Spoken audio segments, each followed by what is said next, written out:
Hello student, good morning to all of you. आज हम probability and mathematics stats का chapter number 7 testing hypothesis करेंगे। Question 1, state and proof Neyman Pearson lemma, discuss its importance in test of hypothesis. This question is most important for 16 marks. ये question आपको 16 marks में आएगा। Testing hypothesis 2 में ज्यादातर numeric theory questions आते हैं। जो हमने टेस्टिंग हाइपोथेसिस 1 किया था उसमें ज्यादातर न्यूमेरिकल क्वेश्चंस आते हैं। सो इस चैप्टर में ज्यादातर इंपॉर्टेंट क्वेश्चंस है क्या है, हमारे थ्योरी क्वेश्चंस इंपॉर्टेंट है। सो आज हम फर्स्ट क्वेश्चन से स्टार्ट करेंगे, Neyman Pearson lemma. The Neyman Pearson lemma, the Neyman Pearson lemma provides the most powerful test. ये टेस्ट क्या है, हमारा मोस्ट पावरफुल टेस्ट है। और critical region for testing simple. Null hypothesis में क्या है, H naught theta is equal to theta naught against a simple alternate hypothesis H1 theta is equal to theta 1। The basic principle of Neyman Pearson lemma. A best critical reason can be obtained by finding a point in this simple space for which the likelihood ratio is smaller than some constant। जो हमारा likelihood ratio है वो क्या है, सबसे छोटा है some constant। constant मतलब के, जैसे कि फॉर एग्जाम्पल यहाँ पे हमारा जो लाइकली रेशियो टेस्ट है वो क्या है, छोटा है किसी कांस्टेंट से जिसको हमने के कंसीडर किया है। आप यहाँ पे अल्फा बीटा गामा कुछ भी ले सकते हैं, हमने कोई भी कांस्टेंट एलिमेंट लेना है। सो मैं यहाँ पर के लेकर चली हूँ। नाउ इसकी स्टेटमेंट क्या है, यहाँ से हमारा मेन क्वेश्चन स्टार्ट होता है। Statement of Neyman Pearson lemma, let k greater than 0। K क्या है, हमारा some constant. Be a constant and be a critical region of size alpha. इसका साइज हमने क्या लेकर चले हैं, alpha. Such that L of theta not upon L of theta 1 less than equal to k. हमारा जो लाइकलीहुड रेशियो है वो स्मॉलर है किसी कांस्टेंट से। For all x1 x2 up to so on xn। ये किसको बिलोंग कर रहे हैं, w को। w क्या है, हमारी स्पेस। ये देखो हमारे पास ये दो सर्कल दे रखे हैं, यहाँ पे W intersection C bar, C मतलब क्रिटिकल रीजन, और यहाँ पे क्या है W बार इंटरसेक्शन C। तो इन दोनों का जो कॉमन पार्ट है वो क्या है, हमारा क्रिटिकल रीजन। और क्या डेफिनेशन है, यहाँ तो लेस देन इक्वल टू होगी, यहाँ greater than equal to. Greater than equal to मतलब आउटसाइड एरिया, और इनसाइड मतलब जो अंदर वाला एरिया है हमारा। For all x1 x2 up to so on xn belongs to W bar. जो आउटर एरिया है वो W बार को बिलोंग कर रहा है, जो इंटीरियर एरिया है वो किसको बिलोंग कर रहा है, W को। Where L theta not and L theta 1 are likelihood functions. ये जो दोनों फंक्शंस हैं वो किस में लिए गए हैं, लाइकलीहुड रेशियो से ले गए हैं या लाइकलीहुड फंक्शंस में से लिया गया है। Of this simple sample observation. Sample observation हमारी क्या है, x1 x2 up to so on xn under h naught. h naught का मतलब क्या था, नल हाइपोथेसिस, और h1 alternate hypothesis respectively. And w bar क्या था हमारा, जो आउटसाइड है हमारा area, is complement of W। वो तो हमें पता ही है W क्या होता है, W बार का कंप्लीमेंट, सॉरी W बार W का क्या होता है, कंप्लीमेंट। अगर ये इंटीरियर साइड है तो W बार क्या होगा, outer side. Then W is the most powerful critical region. तो जो हमारी W है वो क्या है, most powerful critical region. Of size क्या लेकर चले हैं हम, alpha. For testing this simple null hypothesis. Null hypothesis किसके साथ डिनोट करते हैं हम, H नॉट। और ये स्टार्टिंग में हम लेके किसके साथ चले थे, theta is equal to theta naught और h1 theta is equal to theta 1। Now इसका प्रूफ क्या है हमारे पास, let x1 x2 up to so on xn, ये हमारी क्या है सैंपल जिसका साइज क्या है n, be a random sample, random का मतलब है लगातार चलती रहती है, बट ये अप टू इन्फिनिटी नहीं है क्योंकि इसका साइज क्या है n, and let x is equal to x1 x2 up to so on xn the critical region alpha and power of the region gamma is equal to 1 minus beta. इसको आपने learn करना है for numerical questions के लिए। Can be expressed as, ये हमारा क्या है, इसको हमने लर्न करना है। अल्फा किसके इक्वल होता है और गामा किसके इक्वल होता है। P x belongs to W upon H not is equal to integral W L of theta not D x, और इसकी इक्वेशन क्या है हमारी 3। फर्स्ट इक्वेशन हमारी क्या थी, जो हमने इनसाइड एरिया लिया था, जो लेस देन इक्वल टू वाली इक्वेशन थी, और इक्वेशन 2 क्या है हमारी ग्रेटर देन इक्वल टू वाली।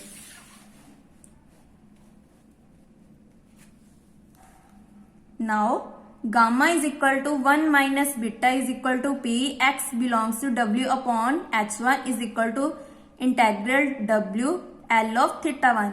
ऊपर क्या था थीटा नॉट और यहाँ पे क्या है थीटा 1, मीन्स कि अल्फा किसको बिलोंग कर रहा है थीटा नॉट को और गामा थीटा 1 को। डी एक्स मीन्स कि जो इंटेग्रल है वो किसके रिस्पेक्ट टू है, विद रिस्पेक्ट टू एक्स। इसे दे दी equation number 4, where integral d x represent n whole fold integral. इसका मतलब क्या है, जो इंटेग्रल डी एक्स है उसका साइज क्या है n, जो हमने n टाइम्स इंटेग्रल डाला था उसको हमने ले लिया है इंटेग्रल dx। नाउ ये हमारे पास दो क्या है डायग्राम्स बनाई है मैंने। ये हमारा h नॉट मीन्स की नल हाइपोथेसिस है, ये h1 ये ऑल्टरनेट हाइपोथेसिस है। यहाँ पे मैंने alpha beta, similarly alpha beta लिया है। 1 ये किसको रिप्रेजेंट कर रहा है 1 माइनस बीटा, जो हमारा h1 है, और जो ये पार्ट है वो किसको डिनोट कर रहा है h नॉट को। सिमिलरली ये मैंने दो क्रिटिकल रीजन लिए हैं, बीटा 1 माइनस बीटा, जो h1 है वो 1 माइनस बीटा है मीन्स की गामा है, और जो अल्फा है वो क्या है हमारा h नॉट मीन्स की बीटा, और जो ये है जो ये अल्फा है वो क्या है हमारा क्रिटिकल रीजन। तो जो ये कॉमन पार्ट आया है उसे हम बोलेंगे alpha, that means critical region. Alpha को किसके साथ डिनोट करते हैं हम क्रिटिकल रीजन, और ये h नोट किसको डिनोट कर रहा है बीटा को, और 1 minus beta is alternate hypothesis. To prove W is the most powerful critical region, ये हमने पहले ही बताया था, जो हमारा W है वो मोस्ट पावरफुल क्रिटिकल रीजन है, क्योंकि W बार क्या था W का कंप्लीमेंट था। अगर W पावरफुल है तो W बार क्या होगा पावरफुल नहीं होगा, क्योंकि ये उसका क्या है कंप्लीमेंट है। That is there exist no other critical region, इसका मतलब क्या है इसमें कोई भी क्रिटिकल रीजन एग्जिस्ट नहीं करता which is more powerful than W। So ये हमने क्या करना है प्रूव करना है। हम क्या लेकर चले हैं, late C be another critical reason of size alpha 1 less than equal to alpha and power gamma 1 is equal to 1 minus beta 1। Clearly alpha 1 is equal to P x belongs to C by h naught is equal to integral C L of theta naught, जैसे हम ऊपर लेकर चले थे definition में। जो alpha था वो किसको डिनोट कर रहा था थीटा नोट को, और जो गामा है वो थीटा 1 को। इसी तरह हमने क्या ले लिया गामा 1 क्या है हमारा पी एक्स बिलोंग्स टू सी मतलब क्या है हमारा क्रिटिकल रीजन, और h1 का मतलब क्या है alternate hypothesis. Integral C L of theta 1 dx, इसे दे दी इक्वेशन 6। यहाँ तक आपको ये स्टेप थोड़े से लर्न करने पड़ेंगे। अगर आपको ये चैप्टर टफ लगता है तो आप ये चैप्टर स्किप भी कर सकते हैं, बट इस चैप्टर को स्किप करने से पहले आपको ये क्वेश्चन अच्छे से लर्न करना पड़ेगा, क्योंकि हर बार ये क्वेश्चन रिपीट होता है। नीमन पियर्सन लेमा, जो इसके न्यूमेरिकल क्वेश्चंस हैं उसको आप स्किप कर सकते हैं। We need to prove that gamma greater than equal to gamma 1. हमने प्रूव क्या करना है, gamma greater than equal to gamma 1. That means integral of W L of theta 1 dx is equal to integral C L of theta 1 dx. ये क्या कौन सी equation है, using 4 and 6 जो हमने ऊपर दे रखी थी। यहाँ पे इक्वल टू नहीं आया क्योंकि यहाँ पे क्या है, ग्रेटर देन इक्वल टू, तो यहाँ पे भी ग्रेटर देन इक्वल टू आएगा। Let x belongs to W intersection C bar. C bar मतलब क्या है, क्रिटिकल रीजन का complement. Then x belongs to W and using 1, equation 1 को हम यहाँ पे यूज करेंगे। We have integral W intersection C bar L of theta 1 dx is less than equal to 1 upon k integral W intersection C bar L of theta naught dx। यहाँ पे हमने कैसे use किया, हमारे पास फर्स्ट इक्वेशन ये थी, L of theta not upon L of theta 1 less than equal to k। हमने यहाँ पे L ऑफ थीटा 1 की वैल्यू निकालनी थी, इसलिए हमने क्या किया, इन दोनों को रेसिप्रोकल कर दिया। रेसिप्रोकल कैसे किया, L of theta 1 upon L of theta naught, और ये लेस देन इक्वल टू है तो किस में चेंज हो जाएगा, greater than equal to 1 upon k। Next step में हमने क्या किया, जो L ऑफ थीटा नॉट था वो उधर चले गया। सो इसी के साथ हमारी ये इक्वेशन बन गई, और नीचे हम इंटेग्रल लेकर चले हैं। इंटेग्रल कहाँ से है, W इंटरसेक्शन C बार और dx, क्योंकि इंटेग्रल dx का मतलब क्या था, इसका n साइज है, क्योंकि हम लेकर चले थे हमारी जो रैंडम सैंपल है उसका साइज क्या है, n, और जो हमारी क्रिटिकल रीजन है उसका साइज क्या था, अल्फा। नाउ इस डायग्राम का मीनिंग क्या है हमारा, W इंटरसेक्शन C बार जो हम लेकर चले हैं, ये क्या है, W बार इंटरसेक्शन C, और जो हमारा कॉमन पार्ट आता है उसे हम बोलते हैं क्रिटिकल रीजन। सिमिलरली यहाँ पे हमने क्या किया, दोनों साइड नेगेटिव के साथ मल्टीप्लाई कर दिया, तो हमारी जो less than equal to constraint थी वो greater than equal to constraint थी, तो लेस देन इक्वल टू में चेंज होगी। इसे दे दी इक्वेशन 6, 7। नेक्स्ट हमने क्या किया, let x belongs to W bar intersection C। Then x belongs to W bar, जो हमारा x है वो W बार और x C को भी बिलोंग करता है, क्योंकि यही हमारी डेफिनेशन थी जो हमने फर्स्ट टाइम में की थी रियल एनालिसिस में। अगर x W bar intersection C को बिलोंग कर रहा है तो इसका मतलब क्या है, x belongs to W bar and x belongs to C। And using 2, equation 2 क्या थी हमारी, L of theta not upon L of theta 1 greater than equal to k। Similarly जैसे हमने ऊपर इक्वेशन ली थी वैसे हमने ये ले ली, तो क्या चेंज हो जाएगा, यहाँ पे ग्रेटर देन इक्वल टू है, यहाँ पे क्या आ जाएगा, less than equal to. So similarly यहाँ पे हमने यूज कर ली। यहाँ पे हमने लर्न कैसे करना है, पहले हम लेके चले थे W बिलोंग इंटरसेक्शन C बार, अब हम क्या लेके चले हैं, W bar intersection C, means कि ये रीजन लेकर चले हैं। पहले हम क्या लेके चले थे, W इंटरसेक्शन C बार। नेक्स्ट स्टेप में हमने क्या किया, कंसीडर कर लिया इंटेग्रल C मतलब क्रिटिकल रीजन। जो क्रिटिकल रीजन है वो किन दो स्टेप में डिवाइड हो गया, W intersection C, W bar intersection C। ये हमने कैसे लिखा, W और W बार क्या है, W बार क्या था, W का कंप्लीमेंट, और C क्या था, इसकी इंटरसेक्शन जो क्या थी, critical reason. So next step में हमने क्या किया, प्लस और माइनस कर दिया W इंटरसेक्शन C बार, और यहाँ पे क्या लेके चले हैं L ऑफ थीटा 1, और जो थीटा नोट है उसको हम बाद में लिखेंगे, बट हमें वैल्यू इसकी चाहिए L ऑफ थीटा 1 की, तो हमने ये कंसीडर किया है। सो नेक्स्ट स्टेप में क्या कर दिया, ऐड और सब्ट्रैक्ट कर दिया ये दोनों integral as it is. Next step में हमने क्या किया, जो हमारे फर्स्ट टू इंटेग्रल हैं उनको कंबाइन कर दिया। कंबाइन का मतलब क्या होता है, यूनियन, और जो इंटरसेक्शन होता है उसका मतलब क्या था, कॉमन पार्ट। सो इन दो इंटेग्रल्स को हमने कंबाइन कर लिया, ये दोनों integral as it is. Next step में हमने क्या किया, integral of C L of theta 1 dx less than equal to, ये हमने यूज किया है 7, 8, और जो हमारी डेफिनेशन होती है W intersection C union W intersection C बार, वो किसके इक्वल होती है, W के। सो यहाँ पे पुट कर दी, और ये इक्वेशन हमने पीछे बनाई थी, इक्वेशन 7 एंड 8, 7 एंड 8, इन दोनों की वैल्यू वहां पे हमने पुट कर दी।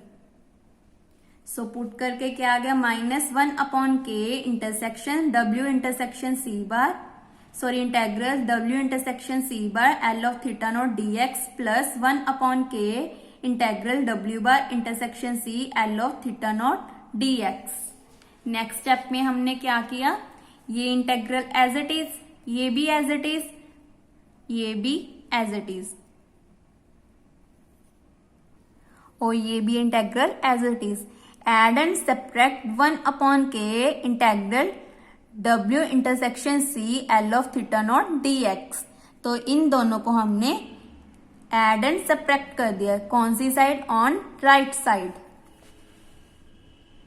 नेक्स्ट स्टेप में हमने क्या किया, कंबाइन कर दिया जो हमारे इंटेग्रल थे, नॉट वाले और विदाउट नॉट वाले, सॉरी जो नेगेटिव थे और पॉजिटिव थे, ये दोनों हमारे क्या है, नेगेटिव, तो माइनस को बाहर निकाल के 1/k integral W intersection C bar L of theta naught dx plus 1/k बाहर निकल गया, integral W intersection C L of theta naught dx, जो हमारा लास्ट वाला था।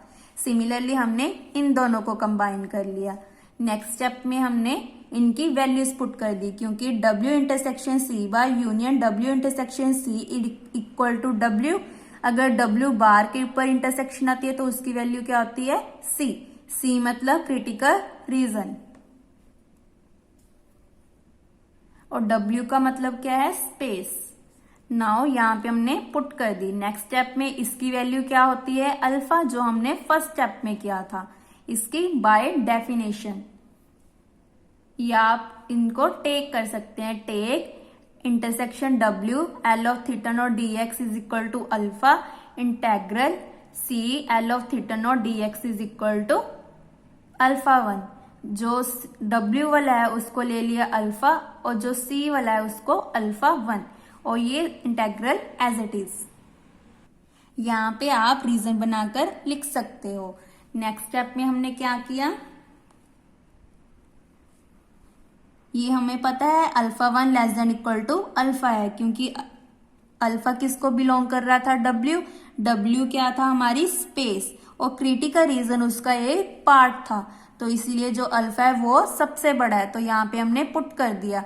और यहाँ पे क्या चल रहा था हमारा, left hand side integral C L of theta 1 dx less than equal to first integral as it is, यहाँ पे हमने अल्फा 1 की जगह अल्फा पुट कर दिया, ये दोनों कैंसिल हो गए, ये हमें प्रूव करना था। सो न्यूमैन पेयरसन लेमा की डेफिनेशन क्या बन गई, integral of C L of theta 1 dx less than equal to integral of W L of theta 1 dx। W मतलब स्पेस, और C उसका एक छोटा सा पार्ट है, क्रिटिकल रीजन, क्योंकि स्पेस में क्रिटिकल रीजन क्या है, एक छोटा सा पार्ट है, तो इसीलिए यहाँ पे लेस देन इक्वल टू आया है। यही हमारी न्यूमैन पेयरसन लेमा की डेफिनेशन है। इस क्वेश्चन को आपने 2-3 बार रिटन प्रैक्टिस करनी है। अगर आपको ये वीडियो समझ नहीं आई है तो आपने इस वीडियो को 2-3 बार देखना है, तभी आपको इसके स्टेप्स लर्न होंगे।